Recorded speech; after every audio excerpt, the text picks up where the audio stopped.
Aedas Homes trabajamos para que tu vida en casa sea más bonita. Aedas Homes. Bonita la casa, bonita la vida. Esa entrevista con Olivia Álvarez, analista de Monex Europe. Olivia, muy buenos días. Muy buenos días, muchas gracias. Ya estamos aquí. Gracias por acompañarnos esta mañana para evaluar, para que nos des una visión y explicación sobre ese giro histórico en la política monetaria del Banco Central Europeo. Esa inflación que se eleva al 2% parece algo más moderado, más acomodaticio, pero seguirá siendo un reto. Sí, bueno, efectivamente, como decías, es un cambio bastante significativo en la escala de las estrategias que se han lanzado los bancos centrales y específicamente también el Banco Central Europeo en torno a qué pueden hacer no solo para efectivamente impactar el mercado con más acomodación monetaria, sino específicamente desde el punto de vista del simbolismo, de la señal que entregan al mercado en términos de lo que harán de cara también al futuro. Parece hasta cosmético el cambio cuando uno mira de cerca realmente cuál fue efectivamente el cambio y, como mencionabas, bueno, pasar de una meta de inflación cercana pero por debajo del 2% a una meta puntual del 2% que admite cierta simetría en torno a este punto, dice mucho y tiene muchas implicaciones en términos de política monetaria, específicamente en el medio plazo. ¿Y por qué digo esto? Porque, bueno, justamente en el contexto en el cual el Banco Central Europeo ya ha desplegado un set de instrumentos ampliamente expansivos en el contexto de la recuperación de la pandemia, la forma en la que ahora ha logrado transmitir o comunicar al mercado que se mantendrá con un rol activo en esta etapa de recuperación de la economía es con un intento de expansión monetaria mucho más prolongado en el tiempo. Esta meta del 2% no significa ahora que el Banco Central vaya a desplegar muchos más instrumentos de lo que hasta ahora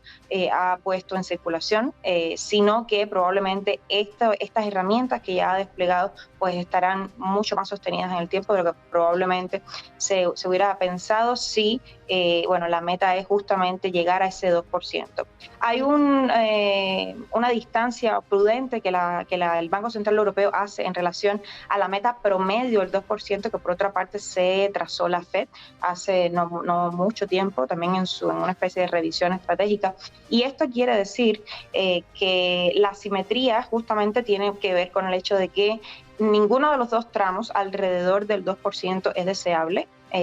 pero ambos son igualmente aceptables, especialmente en el corto plazo, a diferencia de la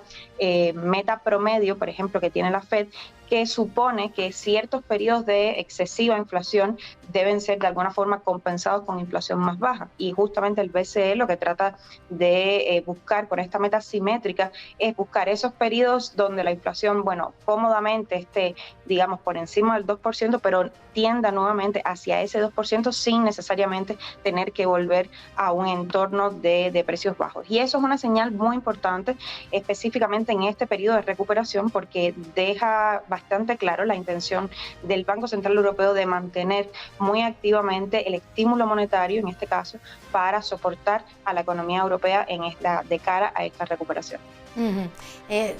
Hay dos preguntas que me salen de todo esto que nos acabas de contar. Por una parte, estabas hablando de ese aumento discreto, casi cosmético, en la tasa de inflación, en un intento, decías, del Banco Central Europeo de expansión monetaria, con ese mensaje sutil. ¿Hasta qué punto se va a producir o va a suponer un cambio real en la política que tiene que empezar a aplicarse en unos días?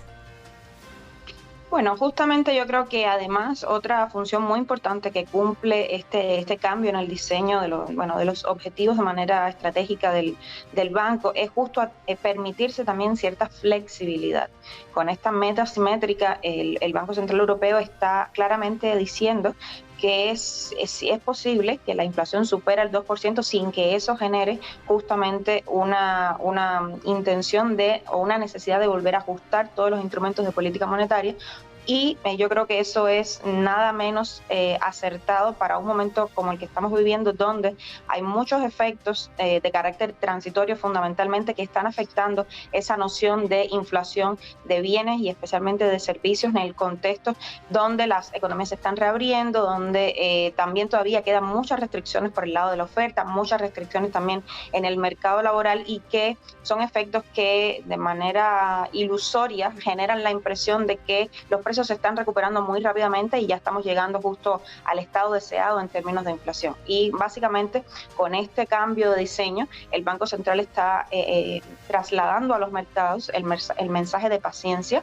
Llegamos al 2% y probablemente podremos ver cifras altas en estos meses, pero eso no significa para nada que nuestro diseño de política va a empezar a ajustarse o a ajustarse efectivamente, porque ya estamos en el 2%, sino que precisamente esta es una forma de darle continuidad a eso que ha venido siendo una política ultra laxa, ultra acomodaticia, y que lo seguirá siendo en tanto, bueno, la economía real de la eurozona no muestra efectivamente signos de fortaleza y de completa recuperación.